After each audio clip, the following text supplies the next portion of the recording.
I hope we're live. We're hoping it's yes. We're just assuming we're live. Healthcare Triage live. We are back. We hope you enjoyed your Thanksgiving. We hope you enjoyed the meal, the vacation.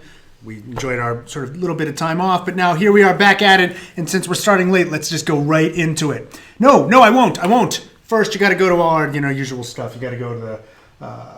I'm pointing back here. I don't even know why, because I'm not even seeing the mug. The mug is over there. You can go get merch, HCT merch. All the links are there. Go to the Facebook page. Go to the Reddit. And, of course, thank you to our patrons at patreon.com. And I'll do this again at the end, so I won't bother you now. Mr. Kizza670, what's your opinion on Essure, the non-surgical sterilization for women? Okay, so essure is still a procedure, but it is non-surgical in the sense you don't need a surgery and you don't need general anesthesia. What they do is they, in an OB-GYN's office, they go through the cervix, so that this is done vaginally, and they can actually put some inserts into the fallopian tubes.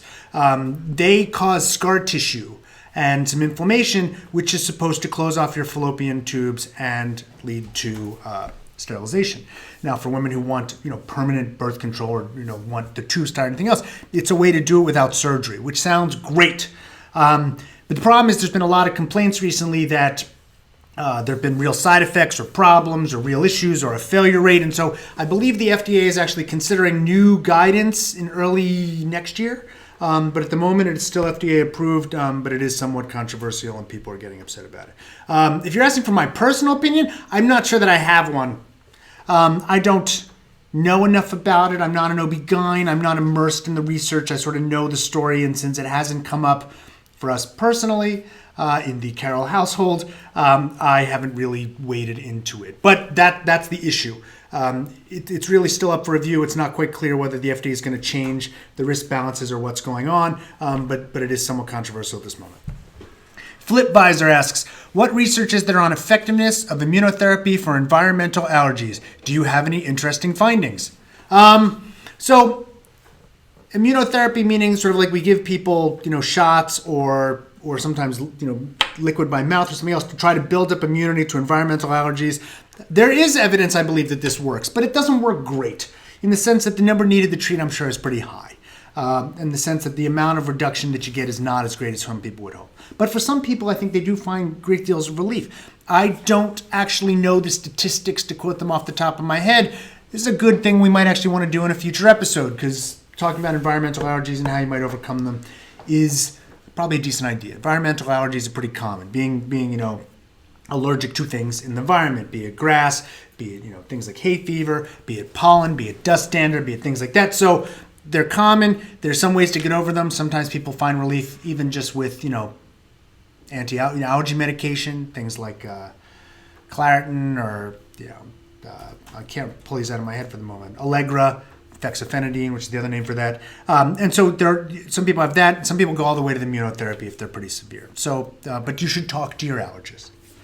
Adam Tejolker. In the recent documentary, That Sugar Film, it is claimed that high sugar diets associated with mental fogginess and bad mood. Is there any evidence to support this? So, I'm pleased that you used the word associated because, again, it's not necessarily causal in the sense that they give people sugar or not sugar and they find that they get foggy or have a bad mood. But, when they do retrospective studies, sometimes this comes up. Those are biased, though, sometimes. The case control studies are always subject to what we call recall bias, where people who have bad things happen to them are more likely to remember things that they might think might be associated with them. It's the same thing that happens with, like, cell phones and cancer, where you get a brain tumor, and then someone goes, did you use a cell phone a lot? And they go, oh, I do use a cell phone a lot. And so, therefore, everybody assumes that the cell phone causes cancer, when it doesn't. So there's some evidence, but that doesn't mean that it's causal or compelling. But there's so many other reasons not to have a diet high in sugar that I would say, why are we fighting this one? High sugar diets are probably not a great idea in general. There's not a lot going for them, so I wouldn't fight the issue terribly much. Avalon the Dragon's Den, which is a great name. I wish I knew what that meant. I was told that hot steam from the shower holds chlorine, that it can be bad for your lungs. Is there any real danger in that? No. Because come on, if there was real danger from taking hot showers, we would know. And there would be a warning against it. There's no great conspiracy to hide the hot water from you.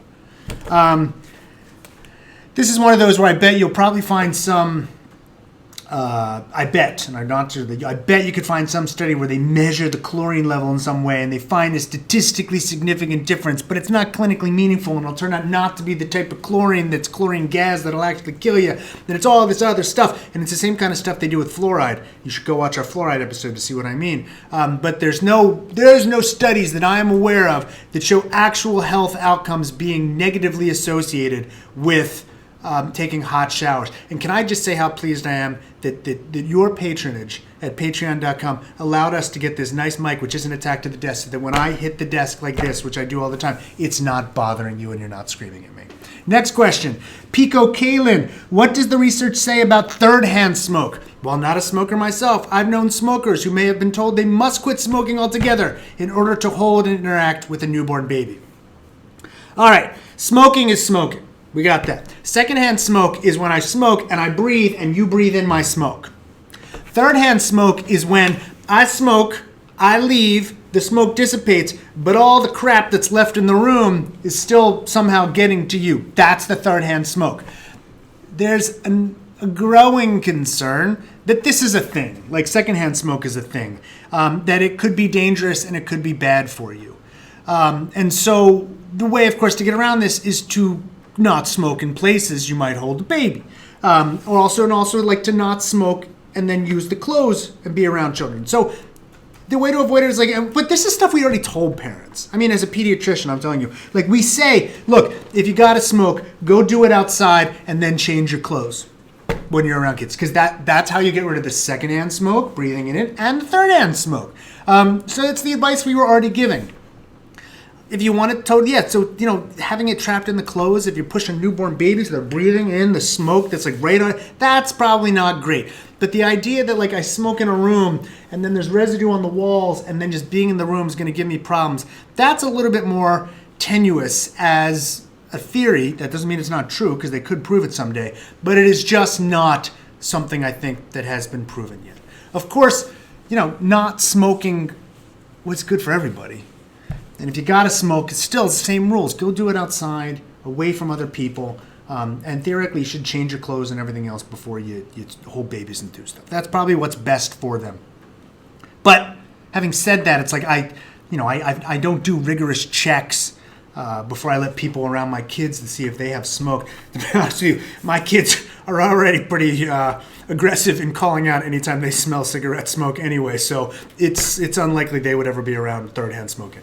Next, Sporked Fox. What do you think of open access medical journals like plos-one? Well, okay, if you're asking me for a specific feeling about plos-one, I don't have one. I don't sort of rate the journals in my head. If you're asking me what I think about open access medical journals in general, I think they're great. Who wouldn't? It means that open access means that anybody can go read them. If you want to read an article right now at a gated journal, let's say the New England Journal of Medicine, unless you have a subscription, you can't go read all the articles that are there. Open access journals, on the other hand, say anyone can read them. They try to make their money differently. They sometimes charge a fee to have the thing published from the actual author. Or, maybe they do their advertising differently or their metrics are somewhat different. But they don't charge subscription for you to go read the journal. Personally, I think I do a lot of research which is funded by the government, the NIH. It's funded by you. It seems odd to me that you should pay me to do the research, but then when I publish the findings, you can't go read. That seems ridiculous. And that's why a lot of rules have changed, that even if things are gated, after a certain period of time, say a year, everything that's paid for by the NIH or the federal funds now has to be open to the public. But some journals are completely open. I think that's great. I think we need to have this stuff disseminated as widely as possible, which is why I write about research and do stuff like this all the time. So, yeah. Wolf Yeager. I was recently diagnosed with follicular thyroid cancer. I'm due to have a complete thyroidectomy. I was curious why it is standard to remove the entire thyroid rather than just the tumor. I'm going to guess on this one, but I think usually, why they do that is because they don't feel that removing just the tumor itself is good enough, that there'll be tiny metastases within the rest of the thyroid, or it's incredibly difficult to get around the thyroid and leave something that's intact that works, or they just might feel that it's just safer in general for you to do so. But I don't know specifically with the thyroid, but that's in general why we would more often remove something entirely, even like say with breast cancer, like to do a full mastectomy as opposed to a lumpectomy, if you feel like you can't get good margins, or if you feel like it would leave someone at higher risk of problems down the line, you remove the whole organ. Creative plagiate. I read that, right? Yep. My doc prescribed bed rest for my cold. Awesome. I love doing nothing. But is there evidence that bed rest helps fight disease, or do doctors just say it to make you feel less useless? I assume you make the doctors feel less useless. No, I know of no evidence that would say that bed rest for a cold is curative. However, I do bet it makes you feel better. And since we're treating colds symptomatically to begin with, telling someone to rest is not terrible. Because again, we're treating you symptomatically. We give you, maybe some pain meds to help with pain. You drink tea because it makes your throat feel better. You eat chicken soup because you hope that it makes you feel better. A lot of it is just we're trying to symptomatically treat you. In that sense, bed rest isn't a terrible thing. However, when we talk about things like bed rest for hard outcomes, like preterm labor, trying to prevent an early delivery, there's not a lot of good evidence that works. And in the few real trials that have been done, it wasn't shown to work. So there's a growing consensus that bed rest for something like, I'm going to prevent you from going into labor, doesn't work that well. Having said that, I know lots of OB-GYNs who think I'm crazy when I say so. Regardless, it's been in our books on medical myths. There's a growing body of evidence. And when I say there's really no good evidence that bed rest works, that is a truthful statement. The studies that exist don't really show it. Having said that, if your doctor puts you on bed rest, you have the discussion with them. Nothing of what I say should be constituted as medical advice. You go talk to your doctor about medical advice. I'm just talking about what Aaron Carroll does and what Aaron Carroll sees in the medical literature. Photoshop Lily. Have there been any studies regarding PCOS, Polycystic Ovarian Syndrome? Well, yeah. Are there ways to cure it? I lost 50 pounds and continue to have it. I'm sure there have been studies. I'm not immersed in the literature. As to curing, I don't know if we call it curing. It's one of those that gets managed, I believe, but I'm not positive about that. So, yes, there are studies. If enough people want this, maybe we'll do it as a video. I just haven't really looked into that. Okay, now you're just making these names up. Phone Gemini. My question, what's your opinion on Gerson Therapy? A friend is diagnosed with melanoma on his ankle. Instead of going through surgery, he's going to the Gerson Therapy facility in Tijuana. Please help. I'm going to look this up. Gerson Therapy. Is that what it is? Stan is telling me it is diet and enemas. I gotta check this out. Oh, there's the therapy. Look at this. Natural treatment that activates the body. Oh, okay, I'm done. Anyway, now I got it. So, no. There's no evidence for this at all. If we could cure cancer and something as serious as melanoma with diet and nutritional changes, we would do it. Doctors aren't trying to make you sick. Believe me when I say they want cures for this. I have melanoma. People have melanoma in my family. You don't want melanoma. I know people with melanoma. It's terrible. If there was something that would help them, I would scream it from the rooftops if that worked. I'm not trying to hide it, and neither are your doctors. This kind of stuff has no evidence behind it. Now, if you want to do it as a supplementation to actual therapy, eat a healthy diet, and as you also do the stuff that is proven to work, more power to you. I got no problem with that. But if people are telling you that changing your diet or doing this stuff is going to cure your melanoma, they're not basing that on evidence. And if they have the evidence, they need to get it published immediately so that the rest of us can start treating everyone that way. Usually they don't do that because the good evidence doesn't exist. So I would, if I were you, I'd talk to your friend. They're going to probably take what I just said better from you than from a doctor or from anyone else. Next, Imuran. Can you explain what process measures and surrogate measures are? They sound kind of familiar to me, but I'm not sure I really understand either. Okay, so sometimes we can't actually do the full study. It's too difficult because, okay, here's one from my own research. It's we know that if we treat kids a certain way with ADHD, that they will have better outcomes because studies have already been done that show if I give you the medication, you'll get the outcome. Now, later I want to do a study where I'm trying to improve ADHD, but I can't really do the massive infrastructure to follow kids all the way to outcome. So maybe I'll pick a process measure, like can I improve the rates with which we write prescriptions for the medications we know they need? Or can I make sure they're taking the medication which I know they need? Because that's a process measure. We already know that leads to the outcome. Another example might be, I know people who have high levels of serum HDL are more likely to have bad cardiovascular outcomes.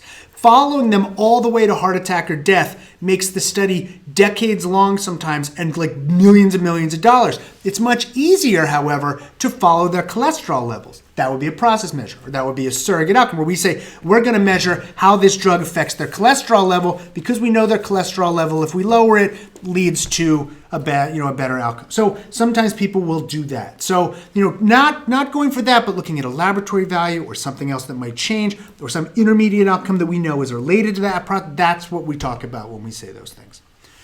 Tucker Nielsen, I love healthcare triage, and we love you. Can you tell me what the current research is on ketosis? Any advantage of a ketogenic diet? Okay, so this is where it's like you guys almost go just too broad. Like the current research on ketosis is massive, and this is so it's like the idea that I can't answer this in like this. This again is where I would be like, send me a tweet and maybe I'll try to answer it or write a post or maybe we'll do an episode on it. But unfortunately, this is to tell you what the current research is on ketosis. That is. Now, any advantages of a ketogenic diet? Again, I need to know what specific outcome you're looking for. And I would also have to look it up because at the top of my head, I don't know what all of the research is on a ketogenic diet. But if people are really interested in this is something that we really want to look into in the future, maybe we'll do an episode. Mimi D, what research has been done on lightboxes with regard to the seasonal affective disorder? Thanks. So, there has been some research on this, which is the reason that they use it. And that's why people that have seasonal affective disorder, people that live in certain places that get less sunlight or have problems with they get more likely to have depression. And so that's why some people actually treated with, UV therapy. I'm not sure. I'd have to look it up, but I'm fascinated by it, so I might go check it out. Whether that's randomized controlled trial research. But I'd guess yes, only because it'd be so easy to do. Now, granted, you can't double blind it, but it seems like they could have done the research. I'm hopeful they have. Tweet again. Go to Twitter. Tweet at me, because this will force me to look it up, and I can just quickly check to see if there's actually been has there been randomized controlled trials on this. Next question, or last question, because we're running out of time here. The Reikimi 1. What is your favorite healthcare triage video? Oh, that's such a good question, and I wish I'd prepared because now I got to think through them. I got to be honest, I'm a big fan of the Worm Wars one we did. I was real proud of that one. I thought it was a very complicated issue, and I thought we did a great job with it. What else? Now you actually want me to go look at the list. What do you guys? Do you guys have favorites? Coffee. Yeah. Mark says coffee. Stan says... I gotta look too. Number needed to treat and harm was really good for me. Yeah. Number needed to treat and harm. See, I like that too. I like the ones we do their statistical. I love the sensitivity specificity ones for the same reasons. They're a little more wonky, but I like those. I think, yeah, I like some of the exercise ones. Some of the ones I think I love are also the ones that surprise me a little bit, where I didn't, sort of know going in what it was going to be, and it makes me happy that now I've reviewed the literature and I'd synthesized it. So the sitting standing one I enjoyed for that reason. I like the marijuana one. And some of these you can see too is I do healthcare triage videos and then later I wind up writing a New York Times column or something like that. It's because I do the healthcare triage video and I get so into the research when I look at it that later I want to go do, really explore and keep going on it. So that the marijuana one would be like that because, sort of looking into the sort of actual health studies that look at pot. And then later looking at the ones on alcohol, realizing how much of a difference there is, made me want to do that pot versus alcohol New York Times piece. The nutrition ones are like that too. I'm just fascinated recently by a lot of the, looking at the actual evidence behind, fat and, is meat going to kill you, and coffee and tea, and there's so many other things. It makes me want to do more about it. Maybe even write a book or something on that, because that stuff is fascinating. Stan? I liked all the Parasite series. I thought they were so gross. So if you can't hear it, Stan's saying the Parasite series, which also we did the mental floss episode on that too. So that, yeah, I mean, it's I love I love actually a lot of the healthcare triage news ones too, because some of those are just quick, but some of them are on studies that come back again and again and again and again. And it makes me happy that I've done some of those that I can point people to. Oh, the GMO one I loved. Oh, yeah. The gluten one I love. Now it's all coming back to me. Because those, especially because people ask that stuff all the time, and it's so nice to have a video to point to be like, yes, we did that already. Organic food, and point them over there too. But of course, those are all food and nutrition, so they collapse into that. Let's stop there because that was a great last question. Thank you everyone for tuning into Healthcare Triage Live. Go buy our merch. Go check out the Facebook page. I'm sure all the links are going up there. Consider supporting us on patreon.com/healthcaretriage. We love all of your support. It's letting us do things like buy a mic I don't bang. Did you hear when I bang on the table? And we've got lots of other great stuff planned too in the future. So again, thanks for tuning in. We'll see you next week.